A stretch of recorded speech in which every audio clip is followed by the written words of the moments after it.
옛적에 바벨론 왕 느부갓네살에게 사로잡혀 바벨론으로 갔던 자들의 자손들 중에서 노임을 받고 예루살렘과 유다 도로 돌아와 각기 각자의 성읍으로 돌아간 자, 곧 스룹바벨과 예수아와 느헤미야와 스라야와 르엘라야와 모르드게와 빌산과 미스발과 비그웨와 르훔과 바아나 등과 함께 나온 이스라엘 백성의 명수가 이러하니. 오늘은 약속을 지키시는 하나님이라는 제목으로 하나님 말씀 증거하겠습니다. 우리가 방금도 읽었듯이 에스라 2장에는 수많은 사람들의 이름이 나옵니다. 2장 안에서 이 이름을 나누는 기준이 분명히 있는데요. 먼저 우리가 읽은 1절, 2절에는 지도자들입니다. 여기 보면 총 11명의 지도자들이 등장하는데요. 이들은 수많은 백성들을 이 바벨론 땅에서 이끌고 유다 땅으로 돌아온 리더들입니다. 그런데 이 지도자들이 1절 마지막 부분에 보면 각기 각자의 성읍으로 돌아갔다라고 말합니다. 오늘 우리가 읽은 이 에스라의 말씀에서는 11명이 등장하지만 같은 기록이 있는 느헤미야 7장으로 가면 12명이 기록되어 있습니다. 그러니까 이 지도자들은 이스라엘의 12지파를 상징하는 사람들인 거죠. 이 지도자들과 함께 돌아온 사람들이 바로 이스라엘의 후손이다라는 것을 지금 이야기하고 있는 겁니다. 그런데 우리가 읽지는 않았지만 이 이어지는 3절에서 35절까지 말씀에서 등장하는 사람들은 아주 일반 백성입니다. 성전을 건축하기 위해서 돌아온 사람들인데 성전에서 일하는 제사장과 레위인을 소개하는 것이 아니라 지금 일반 백성들을 기록하고 있는 것입니다. 그리고 이 일반 백성들을 기록하는 방법이 조금 특이한데요. 3절에 보면 바로스 자손이 2172명이라고 이야기합니다. 여기서 바로스는 한 사람을 의미하고 한 조상을 의미하는데요.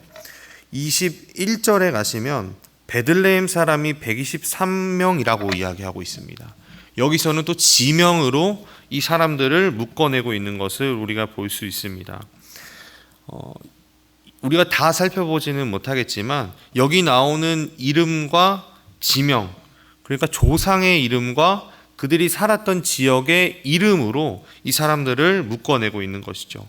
개개인의 이름이 아니라 포로가 되기 전에, 그러니까 과거에 그 조상들과 그들이 살았던 지역의 이름으로 이 사람들을 묶어내고 있는 것입니다. 에스라서는 이스라엘 백성들이 포로에서 해방된 이후에 기록된 책입니다.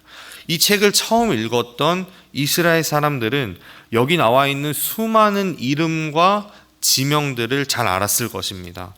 포로로 붙잡혀 있었던 70년이라는 기간 동안에도 많은 것들은 변했지만 여전히 자신들의 나라를 잊지 않았던 사람들입니다. 그래서 어느 누가 이 책을 읽고 듣더라도 내가 여기 안에 들어가는구나. 우리 가족은 여기 안에 포함되어 있구나. 우리 지역 사람들은 여기에 있구나. 이렇게 딱 알 수 있다는 겁니다. 조금 쉽게 우리나라 표현으로 하자면 이렇게 할 수 있을 것 같습니다. 저는 남평 문씨입니다. 전라남도 나주 옆에 있는 남평읍이라는 이 지역을 본관으로 하는 문씨이죠. 만약에 제가 조선시대의 문헌을 읽다가 남평 문씨의 언급이 나온다면 이게 내 조상의 기록이구나 라는 것을 알 수 있게 됩니다. 마찬가지로 이스라엘 백성들에게 이 족보 같은 이 목록은 바로 이런 역할을 합니다. 자신들의 역사 속에서 하나님의 섭리와 그 언약 안에 실제 존재했던 이스라엘의 후손들이고 이제 포로에서 자유인으로 돌아와서 성벽과 성전을 재건하는 사명을 감당했음을 이 에스라서와 또 그 뒤에 연결되는 느헤미야서를 통해서 알 수 있었던 겁니다. 그러면 3절에서 35절까지 나온 이 명단을 통해서 우리는 두 가지를 좀 주목해 볼 수 있는데요. 백성과 땅입니다. 사실 이 두 가지는 하나님의 약속을 나타내는 아주 중요한 단어인데요. 창세기 12장 1절에서 3절의 내용이 우리가 잘 알듯이 너는 고향 친척 아비 집을 떠나 내가 내게 지시한 땅으로 가라라고 하시면서 바로 다음에 나오는 말씀이 2절에 내가 너로 큰 민족을 이루고입니다. 이스라엘의 조상인 아브라함과 처음 맺었던 하나님의 이 언약, 약속을 보면 바로 땅과 자손, 땅과 백성을 통해서 이 언약이 나타난다는 것입니다. 이 두 가지, 땅과 백성, 바로 하나님의 언약을 받았다는 증거가 됩니다. 땅과 백성에 대해서 말씀하시는 이 하나님께서는 바로 이어서 아브라함에게 너는 복이 될지라 라고 선포하십니다. 이뿐만이 아닙니다. 출애굽하는 이스라엘 백성들에게 가나안 땅으로 가게 하시고 그 땅의 백성들을 몰아내고 젖과 꿀이 흐르는 땅을 이스라엘 백성에게 주셨습니다. 실질적으로 여호수아가 이 일을 행했는데요. 여호수아는 평생에 걸쳐서 그 땅의 백성들과 싸워서 그 땅을 차지하는 전쟁을 치렀습니다. 그리고 여호수아서 후반부에 가면 이 전쟁에서 얻은 땅을 가나안에 정착한 이스라엘 백성들에게 나눠줍니다. 아브라함에게 하신 언약이 바로 땅과 백성이라는 이 두 가지로 나타나게 된 것이죠. 그러면 우리가 이 에스라서를 기록한 에스라라고 한다면 1장에서는 모든 것이 하나님의 섭리이고 우리는 하나님의 섭리 안에 있고 포로로 잡혀 있었지만 여전히 일하시는 하나님께서 하나님의 때, 하나님의 방법으로 우리를 구원하셨다면 그 다음에 우리는 무엇을 기록해야 할까요? 맞습니다. 바로 왜 하나님께서 우리를 구원하셨는가? 왜 하나님께서 우리를 버리지 않으시고 여전히 하나님의 섭리 안에서 우리를 인도하셨는가? 우리는 이것을 기록해야 했을 겁니다.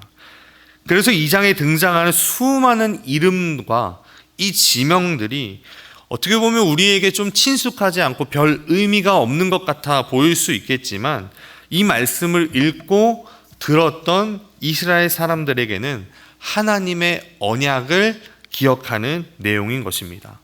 이 길고 긴 족보 같은 명단을 통해서 하나님은 이스라엘의 정체성을 다시 한 번 더 기억하게 하시는 겁니다. 이스라엘은 멸망했고 백성들은 뿔뿔이 흩어지고 역사 속에서 사라졌지만 하나님은 아브라함과 맺은 그 언약으로 인해서 여전히 신실하게 그 약속을 이스라엘 백성에게 지키고 계신 겁니다. 이스라엘은 그저 한 나라의 포로에서 자유인이 된 것이 아니라 여전히 약속을 지키시는 전능하신 하나님의 자녀인 것을 이 명단을 통해서 이 2장 1절에서 35절의 말씀을 통해서 선포하고 계시는 겁니다. 오늘 이 말씀을 읽는 우리도 마찬가지입니다. 흔들리는 갈대와 같은 우리가 붙잡아야 할 것은 처음부터 끝까지 신실하신 하나님밖에 없습니다. 죄에서 구원하신 분도 하나님이시고 우리를 부르셔서 자신의 자녀 삼으신 분도 하나님이시고 영원한 생명을 주신 분도 우리 하나님이십니다. 그와 같이 우리를 두지 않으시고 끝까지 함께 하신다고 말씀하신 분도 우리 하나님이십니다. 설령 우리가 연약하여 넘어질지라도 그 연약함을 능력으로 삼으시는 분도 우리 하나님이십니다.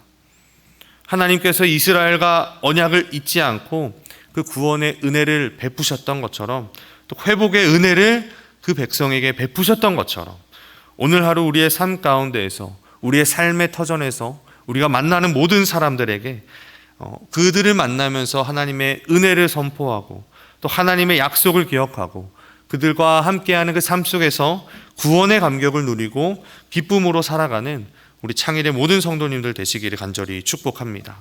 우리 함께 말씀을 생각하며 우리 기도하시겠습니다.